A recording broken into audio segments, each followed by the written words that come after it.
¿Puedo empezar? Muy bien. Bueno, pues buenas tardes de nuevo y ahora con un poco más de sosiego, porque antes estábamos ahí con la duda de qué pasaba. Os confieso que ha habido un rato de inquietud, pues que Higinio... Hemos constatado que existe. Higinio esperaba el AVE en Madrid, luego había... Y finalmente, bueno, pues ahora explico quiénes le acompañan y por lo tanto la oportunidad de esperarlo en el AVE, de recibirlo y de acompañarlo hasta aquí. Con retraso, pero esperado y con muchas ganas de escucharle, don Higinio Marín Pedreño, rector de la Universidad Cardenal Herrera Oria de Valencia, perteneciente al Grupo CEU, Obras de la Asociación Católica Propagandistas, que es quien aquí nos trae hoy. Le acompañan, y lo digo ya en la mesa, nombro primero a Fernando, que es también patrocinador de este evento, que es una de las obras, el gerente de una de las obras de la Asociación Católica Propagandistas, que es la Fundación Cultural Herrera Oria, que ahora nos dirá en un minuto quién es la Fundación Cultural Herrera Oria y quien amablemente ha cedido a presentarlo, porque además creo que guarda amistad con él y por lo tanto pues lo hace de buen gusto, amistad y admiración. Es Andrés García Inda. Andrés es profesor titular de Derecho de la Universidad de Zaragoza y es patrono de esta casa, patrono de esta casa, del Grupo San Valero y de la Universidad de San Jorge. Bueno, saludo a personalidades que hay por hacerlo bien hecho, porque además este evento está grabando y así queda constatación de ello. La rectora Silvia Carrascal de la Universidad de San Jorge no ha podido estar presente, tenía un acto fuera y se ha disculpado. Le sustituye y le representa el gerente de la universidad, don Jorge Díez. Tenemos al director general del Grupo San Valero a su derecha y muchas personalidades que veo por aquí. Una que se ha sentado detrás, que es don Guillermo Contín, que es nuestro conciliario. Creo que sigue presente, ¿no? Sí, ahí está. Bien, pues don Guillermo, como es muy humilde, se sienta ahí entre el público, podía acompañarnos aquí, pero es nuestro conciliario y muy contentos de su dirección espiritual en la asociación. Como os he mencionado, hacemos muchas cosas. Haremos un acto aquí muy bonito de homenaje a Gregorio Ordóñez, con motivo del aniversario de su asesinato por parte del grupo terrorista ETA. Vendrá María Sangir, que le acompañaba en aquel bar donde fue tiroteado, y vendrá su viuda. Va a tener una conversación muy bonita junto con la proyección del vídeo del observatorio que el grupo de investigación del CEU ha hecho como víctimas de las víctimas del terrorismo. Tendremos también las jornadas a final de este mes, como hito más importante que hacemos por su dimensión, hacemos muchas cosas, pero por su dimensión las jornadas de católicos y vida pública, que versarán, como he dicho, sobre la última bula del Papa Francisco, coincidente, todo es gracia, con su fallecimiento y por lo tanto también rendiremos un homenaje a la figura del Santo Padre. La esperanza cristiana ni engaña ni defrauda.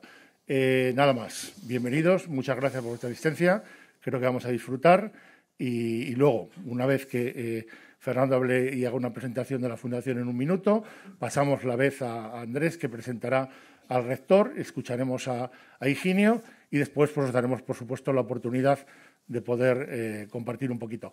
La casa tiene que ser, Higinio firmará libros al que lo deseéis abajo en una mesa que ha preparado la casa para la firma, en el hall de abajo, para ya ir saliendo de este salón. A las 10 las alarmas se conectan. A las 10 menos cuarto sería ideal, 9:30, 10 menos cuarto, que estemos todos fuera.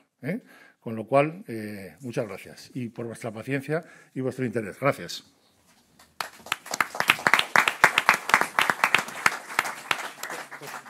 Muy buenas tardes. Presumo que soy yo el siguiente que tengo que hablar. Para mí es un placer auténtico venir aquí. Pues muchas instituciones que han sido muy importantes y que son muy importantes en mi vida profesional y personal, pues se unen aquí. Pues San Valero, que está representada aquí por su director, C. Romero, la Universidad de San Jorge, pues es particular por Jorge Díaz, su gerente, y propagandistas, compañeros propagandistas de la asociación de la que soy miembro. Pero hoy hablo en particular de la Fundación Cultural Ángel Herrera, que es Herrera Oria, como ha dicho Marcos, una obra de la Asociación Católica de Propagandistas, una fundación que tiene como misión promover la cultura, ¿no?, con raíz cristiana allá donde se pueda. Y no solamente lo hacemos en Madrid, en la Universidad de San Pablo CEU, sino lo hacemos colaborando con instituciones amigas, cercanas, con ideas semejantes que buscan el bien y la verdad. Y entonces, para mí, que a Valencia hemos ido muchas veces, obviamente hemos estado en Barcelona y hemos estado con otras instituciones y con otras universidades, en Comillas, por ejemplo. Y hoy, pues bueno, para mí, pues inaugurar también la colaboración con San Jorge y con el Centro de la Moneda, pues es un hito muy importante, y además hacerlo de la mano de Higinio, que yo pues he leído cosas durante las 3 horas que he esperado esta mañana en Atocha para venir. A él solo le toca 40 minutos de retraso, pero no voy a ocupar el tiempo en eso, porque para eso está Andrés y el propio Higinio. Bueno, yo creo que es importante simplemente que él nos invita al pensamiento abstracto. Él hace el pensamiento abstracto, es algo muy quizás demasiado olvidado en esta vida utilitarista y rápida que llevamos, y él nos invita a volver a hacer un pensamiento mucho más abstracto, ¿no? Y algo tan simple como a leer. Él nos invita a leer y nos invita a pensar y a reflexionar y a conversar. Y nada más, Andrés, pues tú tienes la palabra. Bueno, pues muchas gracias. Me voy a saltar muchos de los agradecimientos para darle tiempo a Higinio, que es a quien queremos escuchar, pero bueno, como también soy, como han dicho, patrono de este grupo, pues gracias también a las entidades que han organizado por contar con el Grupo San Valero, porque para nosotros este centro quiere ser un espacio de reflexión, de diálogo, de debate, y bueno, pues poder tener a Higinio Marín, que es una de las mentes más lúcidas del panorama intelectual actual aquí, pues es un regalo, ¿no? Muchas gracias a todos, en especial a él por estar aquí. Ya se ha dicho que es rector, ¿no? Con lo cual me voy a saltar todas esas cosas, pero eso quiere decir que tiene una agenda bastante ocupada y por lo tanto pues, celebramos y agradecemos que pueda estar aquí. Se ha dicho que es profesor de filosofía, ¿no? O más concretamente de antropología filosófica, pero el dato que yo quiero añadir es que no solo es profesor de filosofía, sino que es filósofo, ¿no? Que es un matiz interesante, ¿no? No es lo mismo, se puede ser profesor de literatura sin ser escritor, ¿no? Lo ideal es que un escritor sea también profesor de literatura, ¿no? Se puede ser profesor de literatura simplemente pues, transmitiendo, reproduciendo el conocimiento de otros, o, eso tiene mucho valor, pero se puede hacerlo también pues, tratando de actualizarlo, reelaborarlo y proponiendo un pensamiento propio que nos ayude a formular mejor las preguntas de nuestro tiempo. No solo nos da respuestas, sino también nos ayuda a formularlas, ¿no? Suele decirse que el ser humano es un animal que no solo existe, no le basta con existir, sino que necesita comprender o preguntarse por qué existe. Y eso es lo que nos ayudan a hacer los filósofos, ¿no? Preguntarnos, intentar comprendernos, y ese es un proyecto que además no podemos hacer solos, que tiene que ser compartido, escuchando, dialogando, hablando con otros, con los vivos y con los muertos, y especialmente con aquellos que manejan con habilidad la palabra y que nos permiten pues incidir en la realidad y mostrarla con una nueva luz, ¿no? Todo eso Higinio Marín lo hace o lo ha ido volcando en una obra amplia. Gracias también a la colaboración de la librería Troa pueden adquirir algunos de sus libros ahí. No los voy a citar todos porque además los principales quizás están en la mesa, pero me centro simplemente en el último, en esta filosofía breve de la vida, que ha sido un poco la ocasión o el pretexto para que él viniera, ¿no? Y quería ser también una presentación del libro, pero que no fuera simplemente una presentación al uso. Cómprense este libro y léanlo, ¿no? Es un libro delicioso, ¿no? Es una especie de diccionario filosófico, pero en el que los términos son verbos, no sustantivos, y no son términos propios de la jerga filosófica, sino que son términos propios de la vida cotidiana. Nacer, crecer, alimentarse, amar. Es decir, es una especie de biografía, ¿no? Una biografía que nos ayuda a pensar la vida y a pensar la propia vida, ¿no? Dice Higinio que la vida depende de lo que somos capaces de contar. Hay una historia muy bonita que cuenta en otros libros, ¿no? O que no sabemos lo que nos pasa hasta que no lo sabemos, hasta que lo sabemos contar. Bueno, pues este libro nos ayuda a contarlo, ¿no? Es un libro poético, trenzado de aforismos, ¿no? Un libro para subrayar, para saborear, para leer despacio, para incluso leer en voz alta en algún momento, como la ruminatio esta que hacían los clásicos, como una suerte de nutrición espiritual, ¿no? Pararse y decir, espera, esto lo voy a repetir en voz alta para que se me quede, ¿no? La filosofía breve de la vida. Y en esa filosofía breve de la vida, como ha hecho también en otros libros, dedica una particular atención al tema del que él nos va a hablar, ¿no? Que es la libertad, ¿no? La noción de libertad. Dice la carta a los Gálatas que para ser libres nos libertó Cristo, ¿no? Entonces se supone que la libertad no solo es algo propio del ser humano, sino que es además algo propio del cristiano. El problema entonces es qué libertad, en qué consiste esa libertad o qué implica hoy ser libres, ¿no? Y en la obra de Higinio plantea muy bien una tensión, y en este libro también lo plantea muy bien, porque hay, claro, dos grandes formas de entender la libertad, o la libertad como autonomía, como elección. Suele decirse que el ser humano necesita elegir, necesita poder elegir, o al menos necesita la ilusión de que puede elegir, ¿no? Entonces vivimos un poco con esa ilusión en el doble sentido del término, ¿no? Ilusión como algo que nos motiva y algo también que nos engaña, ¿no? Que es un espejismo. Y la libertad también no solo como esa capacidad de elegir, como esa autonomía, sino como autodominio, ¿no? Como señorío de sí. Algo así decíais en la información que mandabais. Ser señor de sí, ¿no? El que es libre es el que es señor de sí. Claro, ser señor de sí implica también reconocer que somos esclavos de nuestro propio señorío. Y esto es algo que, esta condición paradójica, por eso digo que hay que leer este libro, Higinio la plantea muy bien, ¿no? Porque la libertad entonces está llena de obediencia a uno mismo, de deberes, ¿no? Dice, recordando con palabras de Hegel, solo los esclavos tienen necesidades, ¿no? Los libres tienen deberes, ¿no? Las personas libres tienen deberes, ¿no? La libertad se estrena en la obediencia. Es decir, que ser libre no consiste solo en elegir, consiste también, o en elegir lo que queremos ser, sino consiste también en descubrir y asumir lo que estamos llamados a ser. Dice Higinio que lo sustancial de la libertad es la sobreabundancia, que nos lleva a ofrecer, a servir y a dar aquello que hace capaz o que nos hace capaces de tener algo que ofrecer a los demás. Bueno, hoy contamos con Higinio, tenemos la suerte de tenerlo para que nos hable de esto. En el libro, sin embargo, no aparecen algunos términos que a mí me gustaría que aparecieran, ¿no? Están algunos indirectamente presentes, ¿no? Pero no directo. Por ejemplo, el término celebrar. El término celebrar no está como tal, y yo creo que el ser humano también vive de la celebración. Necesitamos celebrar la vida y necesitamos vivir celebrando, ¿no?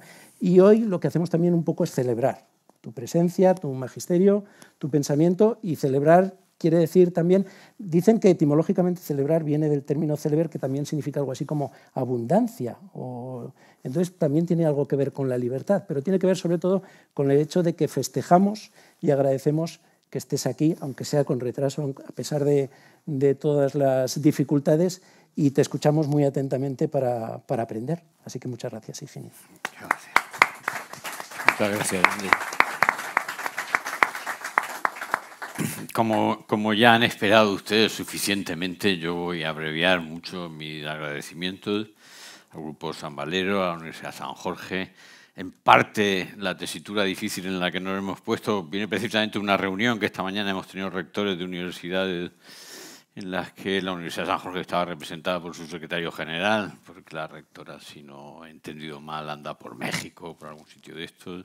Estoy muy agradecido por la hospitalidad, a la fundación que dirige Fernando, que es un amigo de estos que dice algo y has de ir donde te pida, hacer lo que te pida, y luego con mucho gusto y desde hace ya tiempo, y a Andrés por la presentación tan amable. Y quiero empezar con una broma.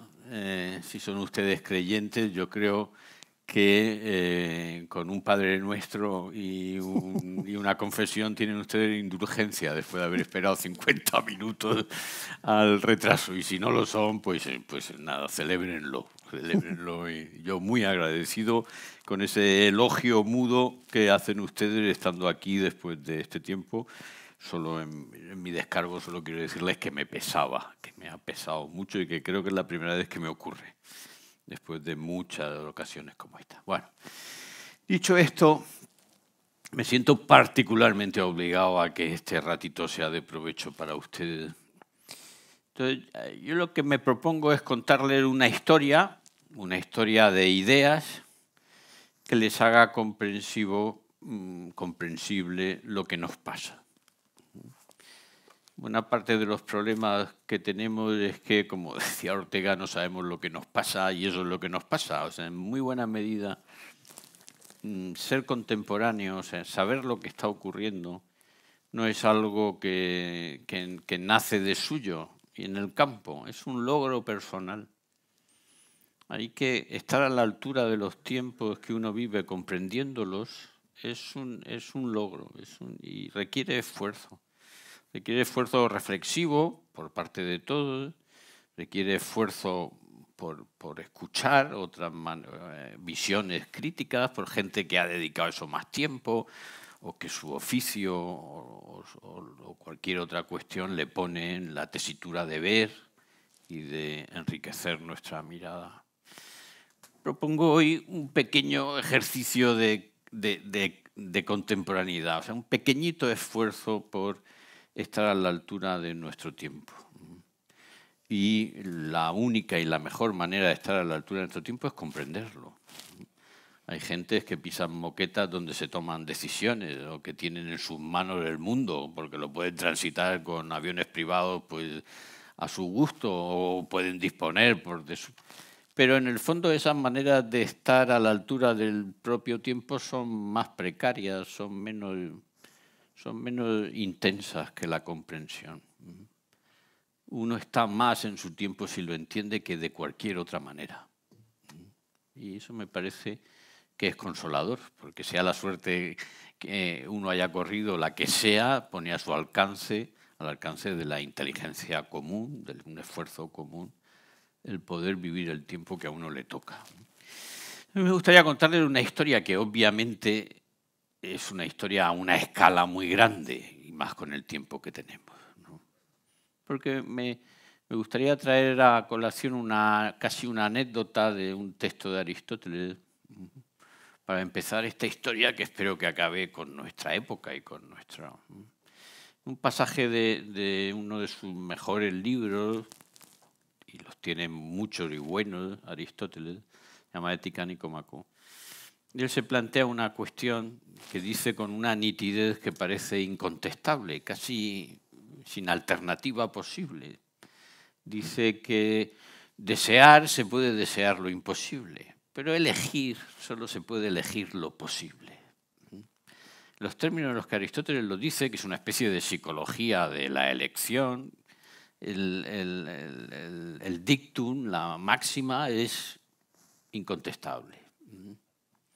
Pero, como ocurre siempre en filosofía y en realidad como ocurre siempre para la inteligencia humana, la realidad no se puede aferrar de un solo vistazo nunca. Además, Aristóteles pone un ejemplo que para nosotros es muy significativo y que a mí da pie a que yo tome ahí el punto de partida de nuestra historia. Pone como ejemplo, dice, por ejemplo, se puede desear la inmortalidad, pero no se puede elegir. No está a nuestro alcance. Lo podemos elegir, lo podemos desear, pero no lo podemos elegir. Claro, unos 400 años después, la llegada y la encarnación de Cristo como uno de los hechos culturales, no digo como un hecho, no recabo aquí la fe de ustedes, sino recabo sencillamente un tópico fundacional en la historia de la cultura occidental. La llegada de Cristo se propone en buena medida, considerada desde esta anécdota aristotélica, como el acontecimiento que hace posible elegir la inmortalidad, que hace posible que de la propia libertad se siga un destino que incluye una forma de vida eterna. Esa es la promesa cristiana. Así que el cristianismo como acontecimiento cultural supone una rectificación de la tesis de Aristóteles, supone se puede elegir lo imposible. Al respecto de algunos casos se puede elegir lo imposible. Si bien es verdad que eso se afirma en el contexto de que se puede elegir lo imposible, o sea, una vida eterna, algo que por el poder propio ninguno conseguiría, porque se ha recibido un don. No es que uno elige algo que al elegirlo lo hace posible, no es una autocreación la elección, pero al mismo tiempo es una novedad histórica. No era posible antes, esa es exactamente la tesis cristiana. La tesis cristiana es que desde Adán hasta Cristo los hombres no tenían a su alcance una posibilidad que desde Cristo tienen a su alcance y que es radicalmente nueva. Esta idea de novedad radical en el contexto del tiempo, que señala un antes y un después, un antes en el que no era posible y un después en el que sí es posible, eso no lo tienen los griegos ni lo tienen los romanos, que es el sentido temporal de la historia. Aristóteles era perfectamente consciente de que en la vida moral individual de los sujetos hay cosas que no se pueden elegir en un determinado momento porque no son posibles. Pues, por ejemplo, uno puede, por poner un ejemplo, querer subir a la Neto y pues, no ha entrenado, pues lo puede elegir, pero puede desear, pero elegir es ser capaz de subir a la Neto. Eso se puede hacer posible cuando no lo era en un determinado momento. Los clásicos son perfectamente conscientes, y Aristóteles en particular, que hay crecimiento moral y que el crecimiento moral nos hace capaces de cosas que antes eran imposibles para nosotros. Pero no cree que exista ese crecimiento de lo posible en el orden histórico, en el orden de las civilizaciones, en el orden de la humanidad misma. No lo cree, ni siquiera tiene la idea de humanidad. Y no tiene, cuando se suele decir que los griegos no tienen conciencia histórica, a mí me parece que este es el punto donde eso se escancia y es visible. La conciencia histórica, la visión del tiempo como algo que puede incluir una novedad imprecedida, esa concepción es, a mi juicio, de matriz estrictamente cristiana y además de orden teológico. El cristianismo lo afirma en el orden teológico. Esto es importante porque Occidente, en muy buena medida, en el proceso histórico por el que esa novedad de naturaleza teológica se va depositando, se va decantando en órdenes y realidades que no son estrictamente hablando teológicas. Y eso que ahora llamamos secularización es también una cristianización del orden cultural y del orden social y del orden científico y del orden histórico. Y esa secularización no solo no tiene por qué ser negativa, sino que en principio es estrictamente hablando positiva, porque es la evangelización de la cultura. Sobre este asunto tengo que volver porque luego hay que hacer muchos distingos. Pero por dar una referencia, que ahora tengo que hacer un pequeño requiebro que no les dejé a ustedes en falso antes del requiebro, la idea ilustrada y moderna de progreso, como la idea de futuro, o sea que el futuro es el escenario de bienaventuranzas imposibles hasta ahora, esa idea es una idea civil, una idea incluso política, una idea que se apoya en las ciencias nacientes en la época, esa es una idea estrictamente hablando de matriz cristiana y es una secularización que no tiene por qué ser negativa de esa novedad de origen teológico que el cristianismo sobrepone corrigiendo la visión grecolatina antigua. De hecho, se puede decir que hasta que acontece culturalmente esa novedad y se extiende culturalmente en lo que vamos a conocer como Europa, como el Occidente, como la cristiandad, hasta que tiene lugar, digo, el universo, la manera de pensar de los hombres de las culturas de las sociedades antiguas, protoeuropeas, pero precristianas, o sea, el mundo grecolatino, es un mundo dominado el tiempo de los hombres y de las sociedades está dominado por una gravitación que es preterita, o dicho de manera más directa. Es el pasado el que da forma a las formas del tiempo, a los modos del tiempo. El futuro para un griego y para un latino no guarda nada nuevo que no estuviera ya en su principio. Y por eso cuando la filosofía se inaugura como la pregunta por el principio, en griego, alge. O sea, ¿de dónde vienen las cosas? Porque sabiendo de dónde vienen las cosas, sabemos lo que las cosas son y sabemos qué dan de sí las cosas. Porque las cosas no dan de sí nada que no estuviera en su principio. Claro, esta idea, de una manera genial, la va a desarrollar el pensador que, a mi juicio, traduce el espíritu griego más tópico, o sea, más común, que es Aristóteles, con la idea de naturaleza, que es la idea de que el fin estaba ya en el principio. Claro, el fin que está en el principio es un invento genial de Aristóteles para que nosotros, incluso a día de hoy, podamos pensar qué son los organismos vivientes, porque eso quiere decir que en la semilla del espárrago estaba el espárrago, y eso es un asunto muy interesante y a mi juicio todavía hoy de actualidad y vigencia y validez filosófica.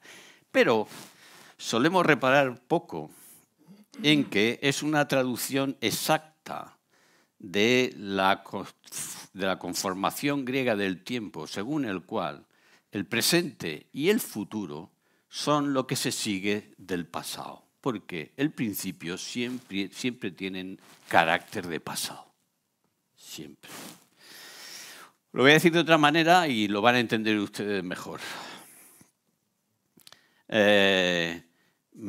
Si el pasado da forma al presente y al futuro y ni en el presente ni en el futuro cabe esperar nada nuevo respecto de lo que había al principio, la vida tiene la forma del destino, como efectivamente creían griegos y romanos. Y entonces el futuro, como no guarda nada nuevo, propiamente hablando, no es propiamente hablando futuro, sino mero porvenir.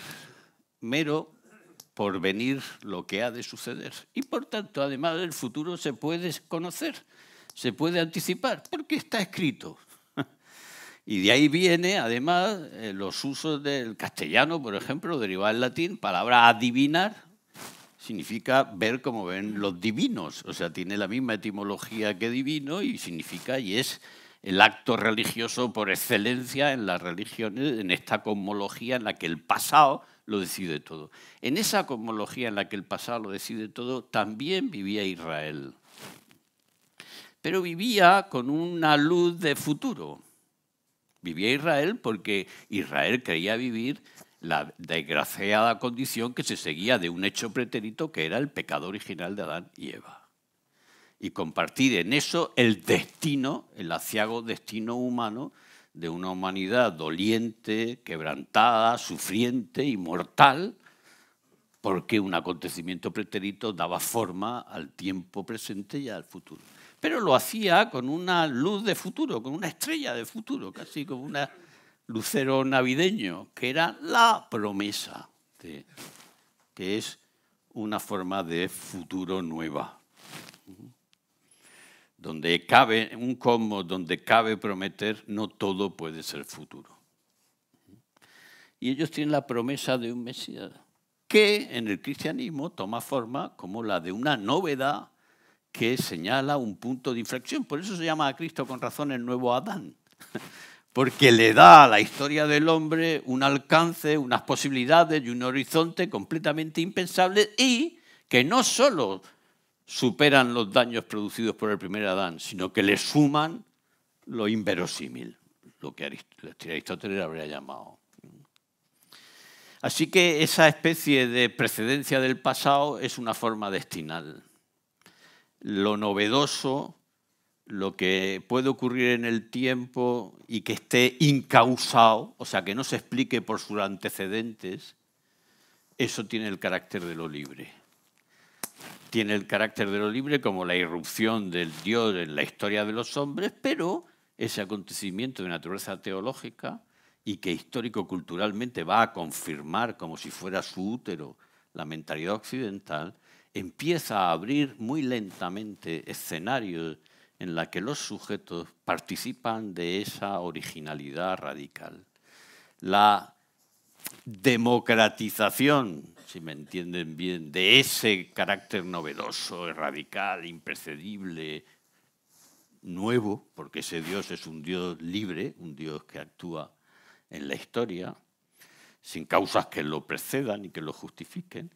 La democratización de eso, la primera democratización de eso se produce en el pensamiento cristiano medieval con la noción de persona. Y además pensamos que eso es un asunto de sentido común, pero si uno se pone a estudiar historia de la cultura universales, uno no encuentra esa convicción. Uno lo que encuentra es de manera reiterada que en las sociedades antiguas y todavía en sociedades contemporáneas, esa decisión es en el mejor de los casos una decisión compartida entre los padres y el hijo. En el mejor de los casos. Porque en la inmensa mayoría de los casos es una decisión preferentemente en manos de los padres. Y secundariamente, que si son buenos, como suelen serlo, pues recaban el que por lo menos que no haya repugnancia por parte de los hijos. Sorprendente. Sorprendente, pero al mismo tiempo perfectamente explicable desde el punto de vista antropológico. Porque usted y yo tendemos a pensar que quien se casa o se rejunta o se empareja son él y ella. Bueno, pero es que entre nosotros el vínculo de un señor y una señora no hace relación a la estirpe, pero lo común y lo normal es que hiciera relación al linaje. Y entonces ahí lo que se pone en juego son los Martínez con los Sopena. Y entonces es que esos van a ser Martínez Sopena. Y entonces los Martínez Sopena se consideran en su derecho perfectamente comprensible, a mi juicio, desde el punto de vista de la antropología cultural, en que los Martínez Sopena tienen algo que decir. Porque además los Sopena nos caen muy mal y tienen 2000 años de peleas con nosotros.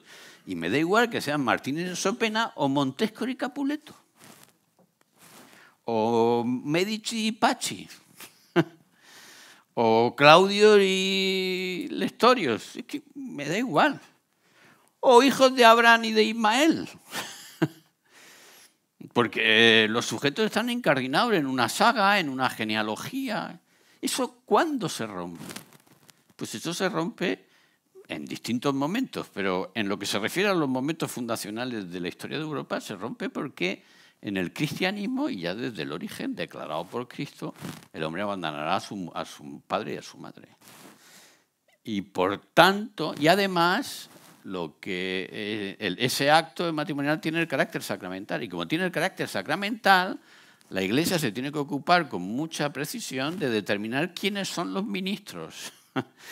Y cuando define que los ministros son los contrayentes, tiene que definir también que los que no son ministros no ofician el sacramento. Y como determina que los contrayentes son el esposo y la esposa y no los padres del esposo y de la esposa, declara formalmente que el matrimonio es un vínculo válido, aunque no haya consentimiento paterno por vía del esposo ni de la esposa. Y dice, bueno, pues hombre, pues esto tiene que ver con que los occidentales, de una manera tan excepcional y sui generis, tengamos la convicción. Dice, ahora, ¿esto cuándo lo hace la Iglesia? Ahora viene la sorpresa. 1568. O sea, antes de ayer. Trento. Shakespeare escribe Romeo y Julieta en 1695, me parece. O sea, 30 años después. Shakespeare está contando el final de un mundo en el que los padres deciden, al menos oponiéndose, y hacen imposible el matrimonio. Hasta el punto, no recuerden ustedes que quien les ayuda a Romeo y Julieta es un fraile. Porque la Iglesia, reconocido además por cualquier historiador ecuánime, el que modera las atribuciones que la cultura tribal germánica atribuía a los padres, porque el tribalismo es patriarcal, ciertamente, y que tiene residuos y vestigios muy operativos en el derecho romano y que lo tenía también en la estructura de Israel. En la estructura de Israel existe, con variaciones históricas, una práctica que se llama sororato, que significa, y levirato, que significa que si una chica casa con un chico y el chico muere, la chica no ha enviudado si el chico tiene un hermano soltero. ¿Por qué? El vínculo conyugal no se establece tanto entre la chica A y el chico A, sino entre el linaje de la chica A y el linaje de la chica B, que es idéntico en el chico A y en el chico B, si son hermanos. Porque los hermanos en esos sistemas son gemelos. No hay, o sea, son la repetición de una identidad que es idéntica. Recuerden ustedes que Rómulo y Remo eran gemelos. Decir hermanos gemelos en este mundo es un pleonasmo, es una redundancia. Los hermanos son gemelos porque el código de identidad, el código de barra es el árbol genealógico. Y si los hermanos son hermanos, el árbol genealógico es el mismo. Ustedes seguro, porque Aragón en esto se parece mucho a mi tierra, que es Murcia, cuando yo volvía a mi pueblo de la universidad y tenía 18 o 20 años y iba a las tiendas de ultramarinos, un pueblo de Murcia, las mujeres no me preguntaban, ¿tú quién eres? Que es lo que yo les habría dicho. Yo soy la promesa más rutilante de la filosofía contemporánea y no sé qué. No, me preguntaban, ¿tú de quién eres? Mi código de identidad no era mi biografía, era mi genealogía. El paso de la genealogía a la biografía viene implementado por el cristianismo cuando la salvación que Cristo promete no es la de un pueblo, ni la de una nación, ni la de un linaje, sino la de almas. Uno será tomado y otro será dejado. Es, por tanto, el ejercicio de la propia libertad en concurso con los méritos de Cristo el que va a determinar el destino de una vida eterna o de una muerte eterna. Y entonces empiezan ustedes a tener el cuadro más completo y lo que les he dicho en mi primera atacada, que era un poco huesudo, empieza a tener carne. ¿Eso quiere decir que la Iglesia Católica no practicara los casamientos? Sí, pero lean ustedes Los novios de Manzoni para darse cuenta de hasta qué punto aquello, o sea, el casamiento era una cosa que oficiaban dos ya, pero el sacerdote podía negarse a escuchar el casamiento y entonces era inválido. ¿Y por qué podía negarse? Pues porque las familias de él le combinaban o por lo que fuera. Y además, sobre todo, Trento lo define porque el cristianismo reformado, o sea, todo el cisma luterano, entre otras cosas, al suprimir la autoridad moral de la jerarquía de la Iglesia y del magisterio, regresa a los padres buena parte de las atribuciones de la tradición tribal germánica y de los vestigios que había en el derecho romano. De tal manera que en muchas regiones, antes del cisma luterano, en muchas regiones europeas de cultura germánica, de facto el matrimonio no se celebraba si no había consentimiento de los padres. Cuando Freud habla del padre, del superego, está hablando de ese padre, no del padre de las culturas latino-católicas, donde la figura del padre está mediatizada y además disminuida en sus atribuciones precisamente por la autoridad moral de la Iglesia. No le hablo de... Yo estoy conjurado interiormente a no decir cosas que no sean verdad. Les digo cosas que tienen fuentes que son contrastables, salvo error de mi parte. Pero no solo ocurre en ese ámbito. Ustedes y yo creemos, por ejemplo, que forma parte de la dignidad personal, si se dan las condiciones que dejan a esa dignidad desenvolverse como le corresponde, poder elegir oficio, en cierta medida al menos. Pero pasa lo mismo que con los matrimonios. Uno se pone a estudiar la historia cultural de las civilizaciones y dice, ¿y aquí quién ha elegido oficio? Nadie. El oficio sí. Los hijos que no podían ser empleados por sus padres. Esos eran los que elegían oficio. Y elegían oficio porque estaban en un estatus que hoy llamaríamos periférico, que es el de los sin oficio ni beneficio. por tanto, maleantes en potencia o héroes militares o, si lo podían, vocaciones religiosas, que era el sistema con los que los sistemas sociales asimilaban ese exceso filial que los patrimonios paternos, ya fueran nobiliarios o fueran artesanales o de cualquier otra clase, no eran capaces de emplear mediante préstamos de hijos a tíos sin oficio, o en fin, los sistemas que a nosotros ahora nos parecerían. Entonces, ¿cuál es el invento europeo con el que la gente puede elegir oficio? Para poder elegir oficio tiene que haber alguien que te quiera enseñar su oficio sin ser tu padre. Y eso en el sistema de la sociedad antigua es muy improbable, porque si eres herrero y enseñas a alguien que no es tu hijo a que sea herrero, pues ese va a ser la competencia de tus hijos. Y si no, pues te va a poner una herrería allá. Y entonces, y además, ser herrero y saber ser herrero es un patrimonio heredado, como un legado de tus antecesores. Y entonces, dispendiar ese patrimonio beneficiando a terceros, no, eso no es razonable. Porque además los oficios y las misiones sociales en el mundo antiguo tienen el carácter de lo destinal. Hay una historia que no me resisto a contarles, porque es un patrón literario recurrente. Rey promete la mano de su hija, princesa, secuestrada por un dragón o por una bruja, al príncipe que la consiga rescatar. Ningún príncipe lo consigue, pero hay un hijo de pastores que consigue rescatarla y entonces el rey se encuentra en la tesitura complicada de que ha prometido en matrimonio a la hija, pero ¿cómo la va a casar con un hijo de pastores?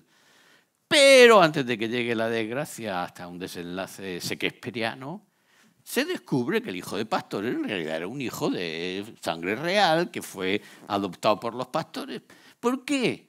Porque para asegurar que ese hijo, que ese niño, que ese chaval era príncipe, ni siquiera hacía falta encontrar su ascendencia real, porque había hecho una gesta que se correspondía a un príncipe. Y si alguien ha hecho algo que se corresponde a un príncipe, como no puede acontecer novedad que no esté en el principio, está claro que eso es la prueba de que ese es un hijo de sangre real. El pan necesita trigo y el trigo nace del trigo. La heroicidad necesita príncipes y los príncipes nacen de reyes. Punto. Eso es la estructura destinal. Pero el herrero es herrero si su padre es herrero. Porque si su padre no es herrero, ¿quién le enseñaba a este a ser herrero? Y eso es dudoso. ¿Y cómo? ¿Por qué voy a ir yo a un sitio donde no sé? No, yo voy a un sitio donde sé que se saben hacer yunque o que se saben hacer araos o lo que sea. Entonces, ¿qué tiene que pasar en un sistema social para que se produzca un sistema extenso y central por el que se introduce una dinámica que va a ser capaz de alterar el orden social y generar la capacidad de poder elegir oficio? Pues tiene que pasar que haya un oficio que sea estructural, que sea vertebral de ese orden social, sin el cual ese orden social se arruina, que tenga la admiración venerante de los demás y que los que lo ejercen no tengan hijos. Y esos son en las sociedades cristianas medievales los oficios religiosos.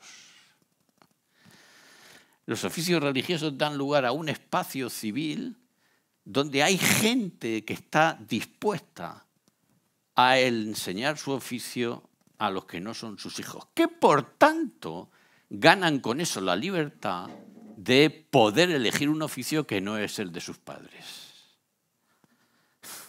Cuando esa institución se implanta en los medios urbanos, en las que los religiosos, además del oficio religioso, hacen las obras de misericordia, como curar al que no sabe, aconsejar al que lo necesita, curar al enfermo, enseñar al que no sabe.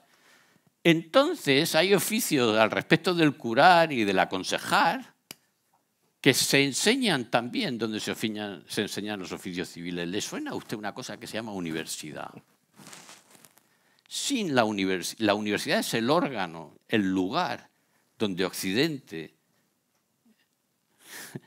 depositó y expandió como forma de vida y como forma de pensar la posibilidad de que al respecto de los oficios civiles los sujetos pudieran tener unas motivaciones parejas a las que tenían los que profesaban la vida religiosa. O sea, no un pasado familiar que me definía, sino un futuro libre que yo barruntaba con la forma de una vocación profesional. Por eso yo me llamo profesor, porque soy heredero de los que profesaban la vida religiosa. Y porque además he asumido de la forma de vida religiosa la dimensión educativa de enseñar mi oficio, al que no sé, constituyendo unas sociedades donde sus ciudadanos, habituados ya a elegir esposa desde sí y por sí, se habitúan también a elegir oficio y por tanto, desde sí y por tanto determinar su propia suerte social. Y generar una clase de identidad social irreductible a la de su linaje. Ninguno de ustedes me ha preguntado si mi padre es filósofo.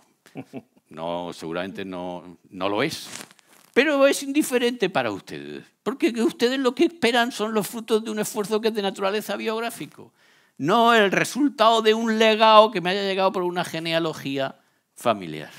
Ustedes esperan que yo libremente me haya emparentado con Aristóteles, con Adorno, con Freud, pero no han venido ustedes congregados al respecto de qué les podía contar yo respecto de las glorias familiares.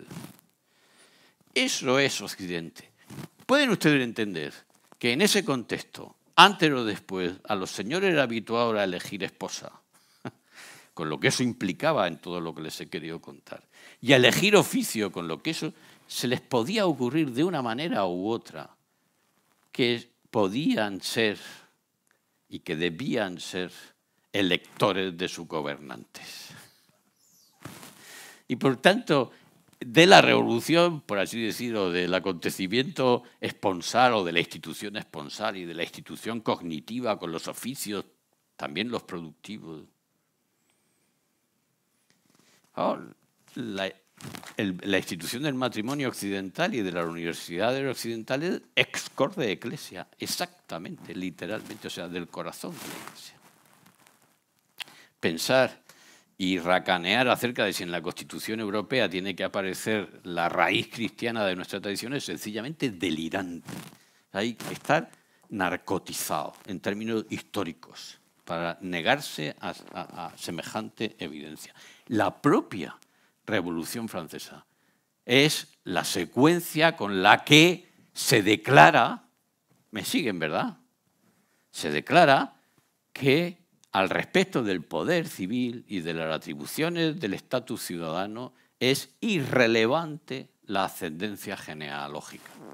Y por eso se revuelven con violencia criminal contra los sujetos genealógicos que detentaban las posiciones de gobierno, que iban desde la milicia a la judicatura, a la monarquía, a la magistratura civil. ¿Me siguen, verdad? Pero aquí aparece una novedad. Porque, por eso les he insistido antes, la novedad es que la afirmación del sacramento cristiano de que uno abandonará a su padre y a su madre no deja en suspenso el mandamiento del decálogo de honrar a tu padre y a tu madre. No lo deja en suspenso. La idea cristiana de que la venida de Cristo abre una posibilidad nueva, esa posibilidad nueva está al alcance de quienes reciben un don, que es la fe,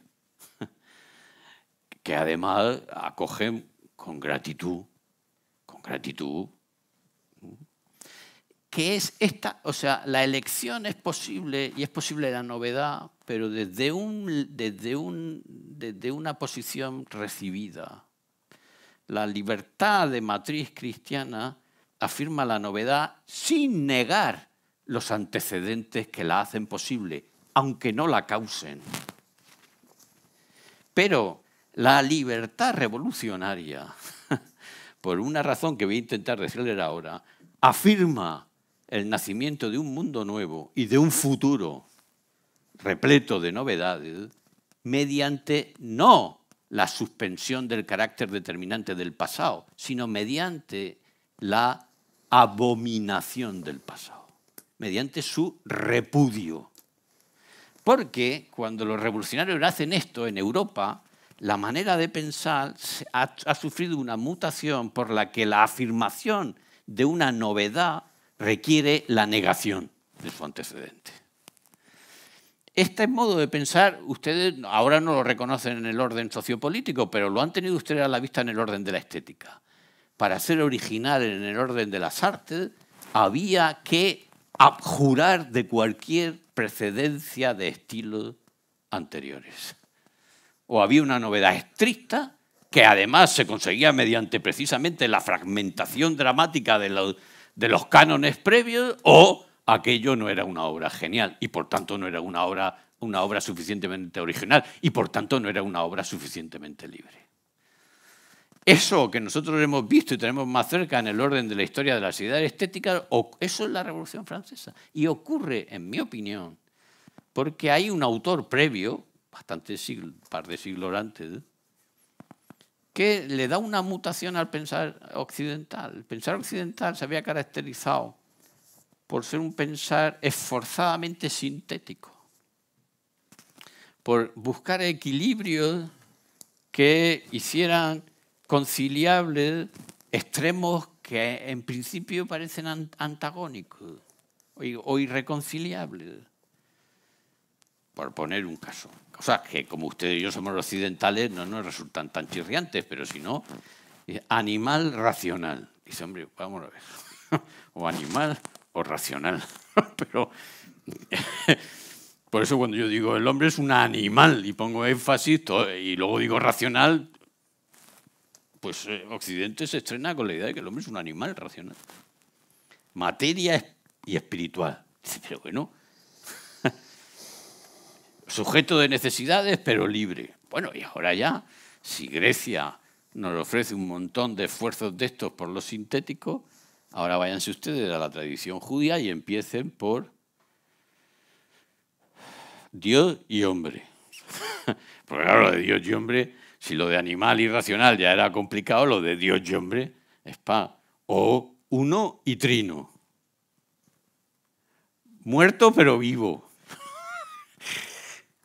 El conjunto de la tradición occidental es un ejercicio de buscar síntesis iluminadoras de supuesto antagonismo irreconciliable.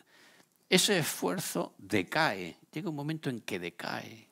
El ánimo europeo se hace como iracundo, como que se impacienta, como que desiste de encontrar esas síntesis y más bien toma el camino de exacerbar las oposiciones.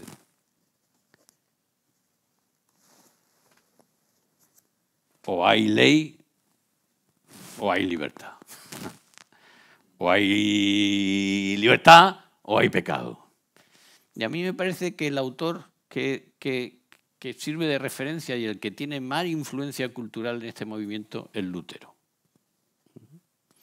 que produce una mutación lenta pero decisiva, porque a partir de él los referentes de la cultura europea son masivamente de filiación luterana.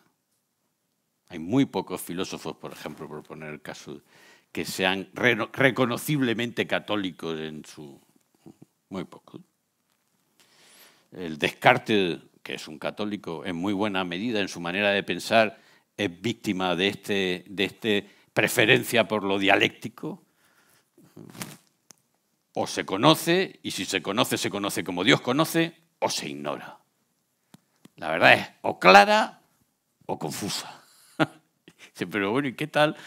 Esto es muy interesante, esto que les digo, además aquí se puede ver, perdón, no quiero extenderme mucho, pero Occidente había vivido en la suposición de que el conocimiento y la ignorancia no eran tan antitéticos.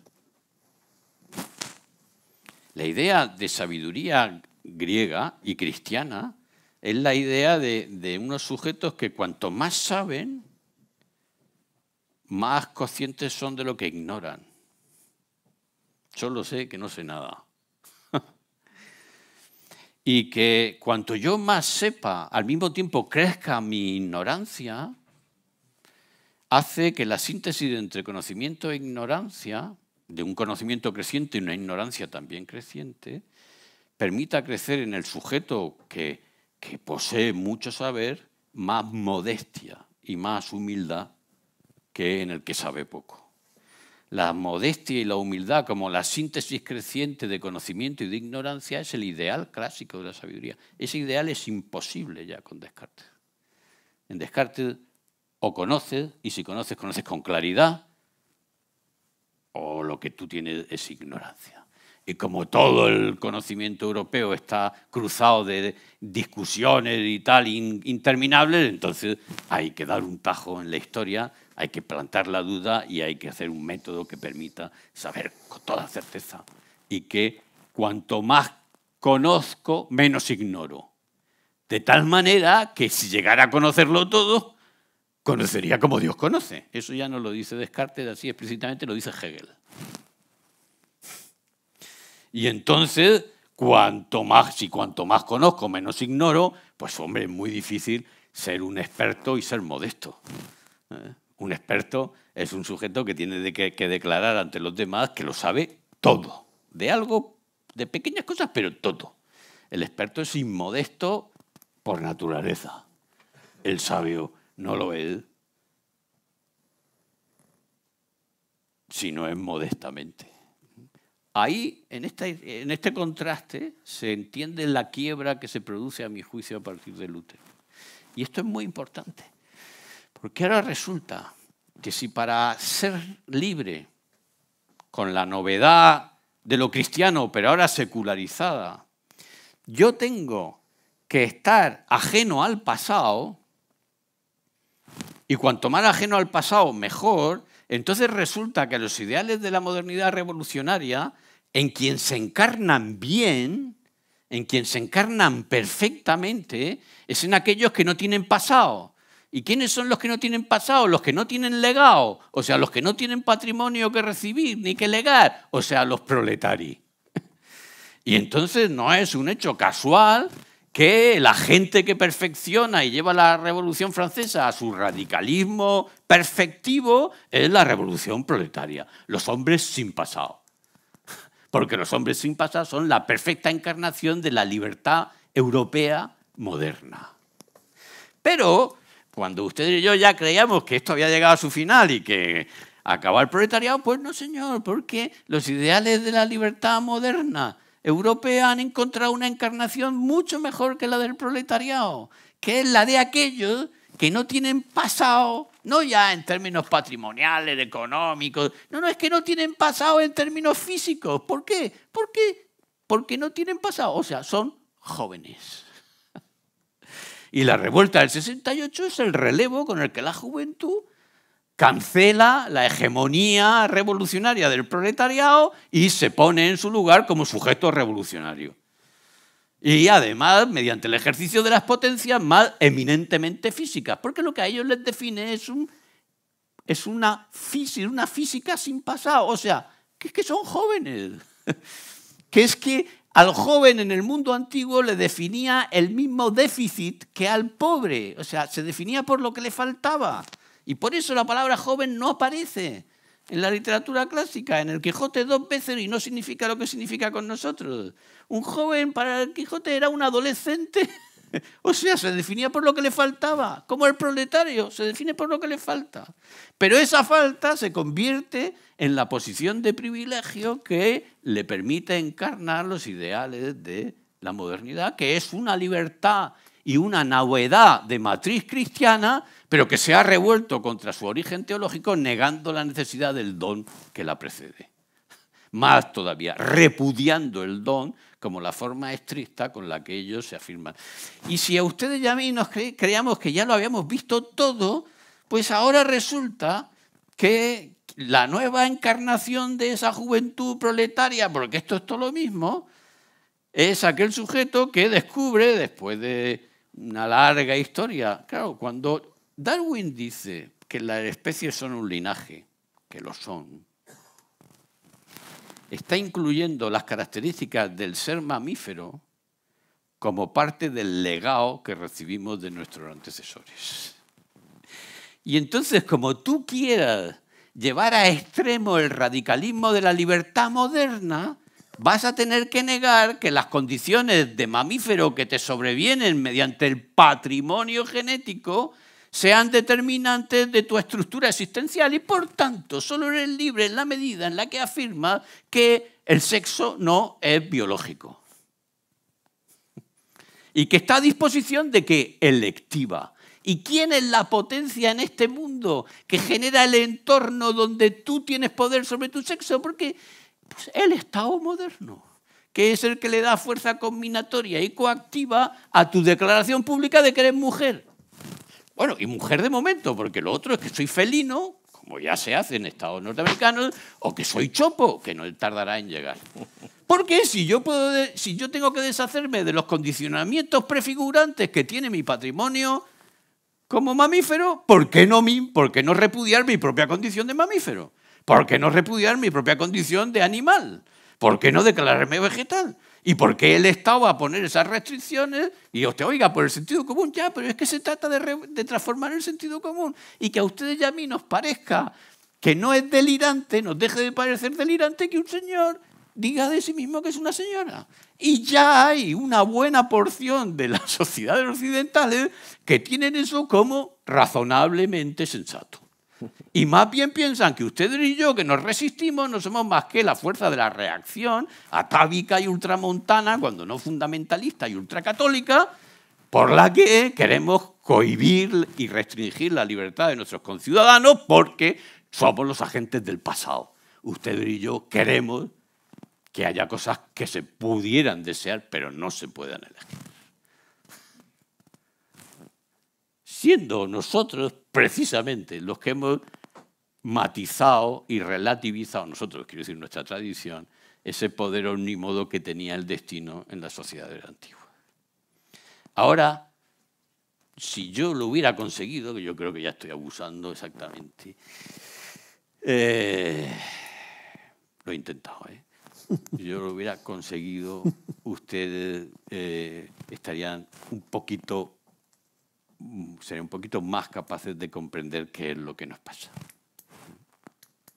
Y eso, aunque no se hayan dado cuenta, les habrá subido a ustedes un poco en altitud. Estarán un poquito más cerca de la altura de nuestros tiempos. O sea, podrán ser más contemporáneos, porque el juicio crítico relevante es un juicio al que le precede la comprensión. Uno puede no estar de acuerdo con eso y hace muy bien en no estar de acuerdo con eso. Pero eso es irrelevante. Eso es una declaración de posición. Lo relevante es el alcance de la comprensión sobre el otro y del punto de vista del otro y del proceso por el que el otro ha venido a pensar eso, porque eso sí es relevante. Y entonces han ganado ustedes posibilidad de interlocución. Tómenme esto con cariño. Eso quiere decir que hay algo, que uno tiene algo relevante que decir en público. Ahora, en griego, cuando uno no tenía nada relevante que decir en público, utilizaban un término que a ustedes y a mí nos va a resultar ofensivo, pero que yo traigo a colación para animarles. Le llamaban idiotes. El antónimo del polités, que es el que podía tomar la palabra en público porque se esperaba de él algo razonable, el que no la tenía, el que no se esperaba, es el antecedente de nuestro idiota. Comprender nos saca de la idiotez, de una idiotez que puede ser muy legítima. Mi padre es agricultor y no quiero decir, tiene perfecto. De hecho, forma parte del... Yo les he contado esta historia sin muchos matices, pero en la revolución se producen ganancias muy respetables. Y esta no es una historia tan de buenos y malos como se puede. Solo les voy a dar un dato. En 1789, todos los obispos franceses tenían título nobiliario.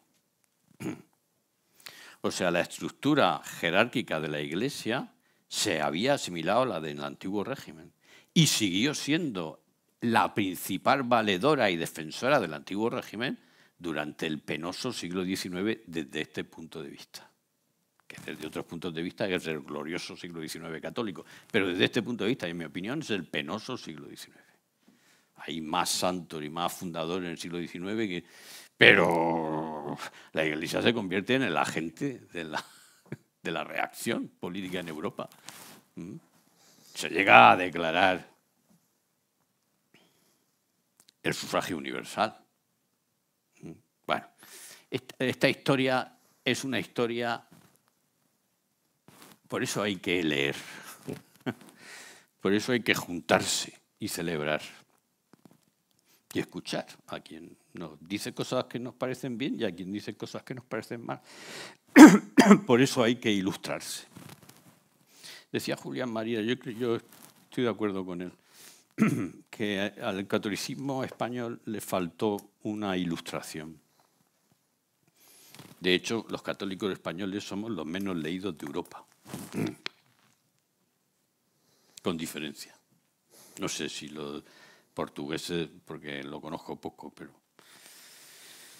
Y bueno, por razones que también se podrían explicar, y que tienen que ver con la historia del clericalismo español y de la tutela cultural que el clericalismo español hace bien intencionadamente para frenar precisamente a la reforma luterana y a las formas de teísmo y ateísmo. Bueno, las cosas son complejas. Pero esta historia, este hilo que le he querido sacar del tapiz, es un hilo que hace comprensivo. Entonces me dirán ustedes, bueno, ¿y qué? Entonces, ¿cómo salimos de esa? Y es lo último que digo. O sea, salimos de esa afirmando que la libertad y lo nuevo, que tiene un cierto elemento de ruptura respecto de lo paterno. Sin embargo, un elemento de ruptura respecto de lo paterno que la cultura contemporánea eleva a la condición de categoría. O sea, para Freud, la cura de la psicosis tiene que ver con matar al padre. O sea, el parricidio es constitutivo como un acontecimiento de la conciencia, no como un acontecimiento físico. Es constitutivo de la génesis de una conciencia sana. Pero eso es una exageración, es una inflamación, pero ciertamente el crecimiento y la maduración pueden contener un momento de que el amparo paterno no es suficiente, de que uno experimenta que padece una soledad que no se puede curar en su casa, y uno sale al mundo, donde se encuentra otro igual y estrena la vida y la libertad, ciertamente. Pero eso no implica la abominación de lo paterno ni de lo recibido. La abominación en términos latinos, pero también en términos ilustrados franceses, es un ejercicio de impiedad. Porque la veneración agradecida, pero libre, de lo paterno y de lo recibido, en Roma se llama pietas. Y no es una virtud tanto religiosa, que lo es, como una virtud familiar. A mí me parece que ese es el generador cultural y civil con el que la libertad es capaz de la novedad sin necesidad de abominación de lo antecedente. Más todavía, que se goza en el reconocimiento del antecedente. Yo siento piedad filial y gozo cuando en mis libros puedo reconocerle a mis maestros lo todísimo que le debo, que probablemente es todo. Y si eso lo puede hacer un discípulo en términos filosóficos, lo puede hacer un hijo respecto de un padre, lo hacen los hijos buenos respecto de los padres, lo hacen los aprendices respecto de los maestros, lo hacen los compatriotas respecto de sus antecesores, lo hacen los lectores respecto de los autores. Las relaciones sociales son relaciones de antecedencia conformante. Nosotros somos herencia, pero una herencia que se ha hecho capaz de disponer de sí y de dar lugar a la novedad. Y eso se puede lograr de manera sintética, armónica, feliz, gozosa. Se llama pietas. Porque es la virtud del Hijo, el cristianismo introduce el término pietas como la intimidad de Dios y le da en el cristianismo una centralidad religiosa que la pieta no tiene en la religio romana. La religio romana es cultica. La pietas cristiana es la interioridad íntima de la intimidad de un Dios que es trino, al que somos incorporados en Cristo con la filiación divina. Por eso la pieta romana no hay que confundirla con la piedad cristiana, pero está directamente vinculada. Es un trasunto la una de la otra. Muy bien, pues ha sido un placer, les agradezco, no saben ustedes cuánto la atención. La atención es lo más valioso que se puede regalar, porque es lo más valioso que uno tiene en cada momento. Y ustedes me la han regalado, y además, como soy profesor y ya en clase no hay manera de que te atiendan, no saben ustedes la cura que esto supone. O sea que muy agradecido.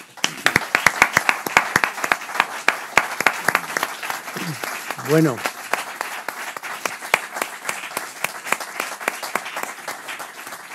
ha merecido la pena la espera, ha merecido mucho la pena, y aunque vamos con el tiempo un poco justo, hay tiempo para algunas preguntas o comentarios allí.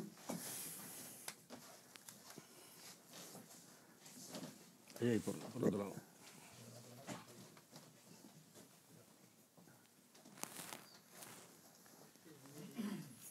Buenas tardes. ¿Se me oye bien? Todavía no.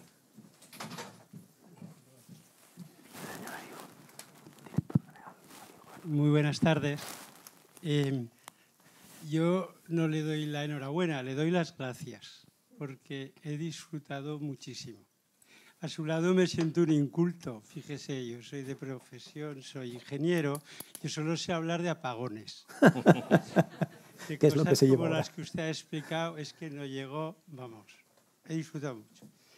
¿No le parece que hay una contradicción importante en que todos los movimientos culturales que están de alguna manera produciendo esa revolución que usted ha comentado, que además es exponencialmente rápida, como cada vez se produce de una manera más acelerada, siguen cantando continuamente el ritmo, el himno de arriba, parias de la tierra? ¿No son profundamente clasistas? Eso es muy interesante porque a partir de un antropólogo que es un tipo muy interesante, que se llama René Girard, él explica cómo en el mundo antiguo, no hacía falta que esto no es novedoso, aunque él lo explica, el perdedor era el perdedor. Hasta el punto de que las justas de Dios, como saben ustedes, quiere decir que el que pierde era el culpable, el que mentía, el que no llevaba razón. O sea, la derrota es la derrota. Punto. Uno lee la Ilíada de Homero y a Homero no se le ocurre ensalzar las virtudes del derrotado. O si lo hace es solo para acrecentar la gloria del vencedor. Derrotado es un derrotado. Ahora, René Girard cuenta que una de las formas de inculpación de alguien, socialmente hablando, era convertirlo en la ira social. O sea, convertirlo en un sujeto linchado, y el propio linchamiento lo componía al mismo tiempo en culpable, porque el hecho de ser muerto significaba...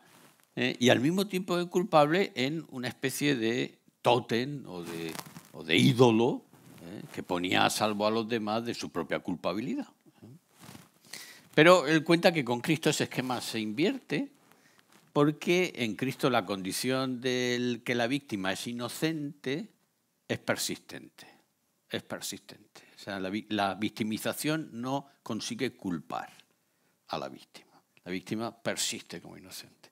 Y entonces la condición de víctima, y luego ya de resucitado, pierde todas las connotaciones del mundo antiguo guerrero, en la que lo que rige es el paradigma guerrero, hasta el punto de dar lugar a uno de esos otros siglos de los que no hemos hablado y que componen el riquísimo tapiz de la cultura occidental, que es que hoy día ser víctima es una posición de poder. Si uno quiere tener una posición de poder en un debate público, lo que tiene que hacer es demostrarse víctima. víctima de la conquista española, víctima del capitalismo, víctima del patriarcalismo, víctima del machismo, víctima de los abusos clericales, víctima de las tiranías bancarias, víctima de la especulación inmobiliaria. Uno tiene que ser víctima. Porque la condición de víctima justifica entre nosotros incluso la discriminación positiva a su favor, que es una ruptura flagrante del principio de igualdad ante la ley de los ciudadanos. Por ejemplo, si una mujer es víctima de suyo y el varón es agresor de suyo, siempre que haya un entorno de incertidumbre donde una señora dice haber sido agredida y el agresor pudiera haberlo hecho. ¿Qué va a pasar 2 noches en el calabozo si la denuncia se hace en viernes, que por cierto es cuando se hacen la mayor parte de las denuncias? Bueno, una buena parte de las denuncias. Porque hasta que llegue el juez no lo suelta. Dice, oiga, pero esto... Sí, sí. Es que nosotros somos... Se ve ahí una especie de sello cristiano invertido, o sea, revuelto contra su origen, ¿no? Entonces, los parias han pasado a ser... Eso es el famoso lema este de la plaza esta de marzo, no sé qué, como no sé qué, la nueva política, es decir, hacer que el miedo cambie de posición. No buscan la igualdad, buscan que el miedo pase. Yo me he quejado de esto en entrevistas y cosas de estas, y algunos de los entrevistadores me han mandado comentarios que hacen señoras porque digo esto, y entonces hay una señora que me parece un poco espeluznante que dijo, sí, nosotros hemos sufrido la injusticia durante milenios, no pasa nada si ahora la sufrís vosotros. Sí, pero... O sea, yo sí soy, en este punto, es que es sorprendente porque la realidad es muy paradójica. Yo sí soy, en esto, yo sí soy tan culpable como mis padres, aunque yo no haya hecho lo que hicieron mis padres, en la suposición de que mis padres hubieran hecho eso. O sea, ser varón es el nuevo pecado original. Entonces, lo de los parias del mundo ha sido invertido. Los parias del mundo son los beneficiarios de las políticas públicas, son los que tienen legislaciones donde se les visibiliza, donde se les eleva, ahí se les autoriza para exhibir su orgullo, porque son la vanguardia. Porque usted y yo no lo sabemos, pero usted y yo, que somos varones, habiendo nacido varones, lo cual quiere decir que vivimos según un destino que nos enajena y aliena y que nosotros ni siquiera hemos tomado posesión de nuestra vida sexual porque sencillamente nos reducimos a ejercerla según nos ha sido prefigurada por nuestros antecedentes, pero usted y yo devenimos libres porque vivimos en un Estado en el que el Estado ha convertido la sexualidad en elegible en manos de la vanguardia libertaria, que son aquellos que se declaran lo contrario de lo que han recibido como patrimonio genético de una especie mamífera. Así que ese orgullo que se exhibe es un orgullo liberador. Usted y yo, que nos sentimos, bueno, yo al menos, en fin, bueno, entonces, claro, es más que eso, pero liberador en el sentido de sanador. Porque yo sería un enajenado si no tuviera ese derecho como ciudadano. Y si no hubiera alguien en el contexto de mis sociedades que hicieran visible el ejercicio de esa libertad emancipatoria. Claro, pues efectivamente, es que los parias son los poderosos del mundo. Esto, poner un énfasis, a mi juicio, yo ya le he dicho que digo lo que pienso. No, estoy bastante... Bueno, que sepan ustedes que he pagado el peaje que había que pagar en mi vida por decir lo que pensaba donde fuera. Y ahora pues, seguramente lo siga pagando, porque esto un rector no debería decirlo. Pero que una institución como la Iglesia Católica, que es una institución donde se instituye sobre el punto de partida inicial, y es que todos somos unos pobres desgraciados pecadores, querer sobreponer a la condición de pobre pecador desgraciado cualquier otra, hasta el punto de que debilite por su énfasis la condición común y universal de pobres desgraciados pecadores, es un ayornamiento. ¿Pero eso qué quiere decir? ¿Que no están a favor de que vayamos a orar por los pobres? No, estoy encantado de que vayamos a orar por los pobres. Ya por los desposeídos, ya por los sufrientes, ya por los necesitados. Si está está ahí, si no tengo... Pero hay una indigencia originaria que es la que nos hace cristianos. Que es que somos unos pobres desgraciados, pobres pecadores. Y es al respecto de esa indigencia primera, al respecto de la que resulta inexcusable la atención de la Iglesia. Y a todas las otras, por supuesto. Y además, como esto de lo que estoy hablando, en el fondo, al respecto de esto, y al decir esto, yo me tomo posición en una discusión en curso en el contexto de la Iglesia, que a mi juicio y para mi preocupación amenaza cisma, pues yo que no suelo hablar de esto, yo creo que es una de las primeras veces que hablo de esto en público, ahora me siento obligado a hablar. Y a decir, esta es mi posición a este respecto, por las razones que he dado.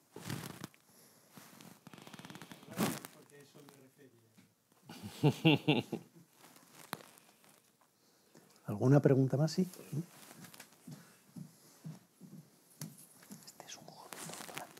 Bueno, muchas gracias por la charla, me ha gustado mucho.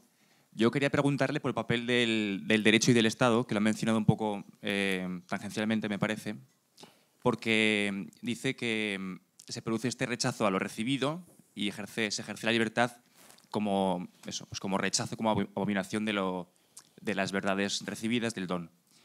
Y entonces a mí se me ocurren pues, dos alternativas en términos jurídicos o políticos que ya se han propuesto, ¿no? Que una sería, digamos, forzar a los ciudadanos a conformarse con aquello recibido y a golpe, digamos, de ley, obligarles, entre comillas, a participar en aquello que han recibido y de ahí llegar a que aprecien lo recibido, que sería la opción, digamos, paternalista, la opción conservadora, o abrir al máximo el campo de posibilidades de los ciudadanos y confiar en que la libertad, concebida aquí como capacidad para elegir el bien o el mal, les lleve a apreciar eso, ¿no? La tradición, lo recibido. Y yo tengo muchas dudas, no se me ocurre, no he llegado a una conclusión al respecto. Me gustaría saber qué piensa usted, cuál es la mejor alternativa para el derecho, para el Estado, para conseguir recuperar ese sentido de libertad que usted propone, sintético, de apreciar lo recibido sin creer que es algo, digamos, que determina. Sí, muchas gracias por la pregunta. Tú estás en el ámbito de la filosofía del derecho, ¿verdad?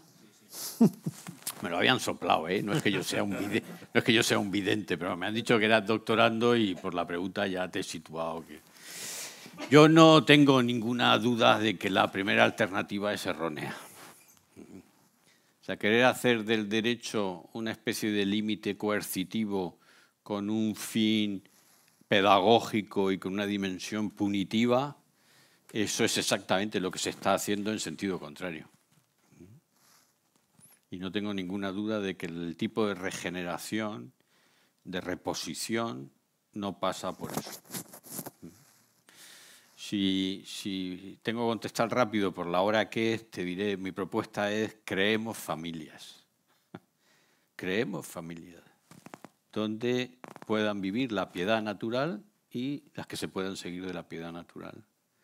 Seamos padres de tal manera que nuestros hijos no tengan huellas traumáticas, o al menos las mínimas huellas traumáticas, porque ya saben que hoy se traumatiza la gente a la primera, pero que tengan las mínimas huellas traumáticas que les hagan lo menos difícil posible reconocer en la figura paterna un don, una suerte, una gracia. Y transmitamos la vida de la familia con el gozo de una vida que se puede pasar con otros, que es exactamente lo que significa celeber, cuyo antónimo es desertus. O sea, cada vez que una familia se reúne, y lo que más hace una familia y lo que más caracteriza a una familia es que se reúne, porque encuentra gozo en reunirse, eso es celebrar, aunque sea... Yo soy muy partidario de la extensión de la virtud por la estética, y a mi juicio la estética de la virtud es la alegría. O sea, el splendor veritatis que tiene la virtud es que la gente tiene un contento, no una alegría orgullosa, sino un contento vital. Y ahora voy a responder un poquito más técnicamente.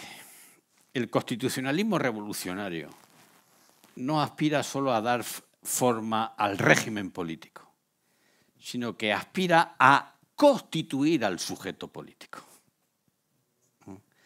Bastaría un constitucionalismo que no aspirara a constituir al sujeto político y, por tanto, que hubiera asumido la historia del sujeto político al que como Constitución da forma política, para que, por ejemplo, en España el rey, al jurar la Constitución, hubiera jurado los fueros, que es exactamente la propuesta de Herrero de Miñón, un sujeto que se dedicaba a la filosofía del derecho y que procedía de la escuela historicista germánica, que en el fondo, en muy buena medida, también es ratificar que la ley tiene una fuente en la costumbre, aunque la corrija, incluso aunque la suprima, pero que tiene esa fuente.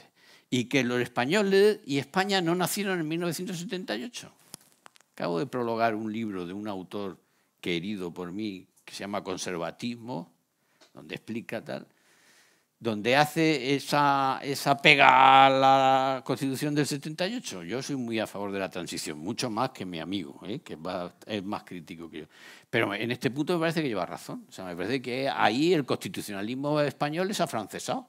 Entre otras cosas porque no se escucha a aquellos entre los constituyentes españoles que eran más bien conservadores que dicen, bueno, pero esto es que, claro, el único vestigio de eso que queda prácticamente es la corona.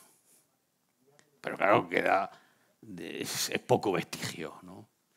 Para reconocer que es sujeto al que se constituye según un régimen político democrático, felizmente, tiene una historia, y tiene una singularidad, y tiene una idiosincrasia.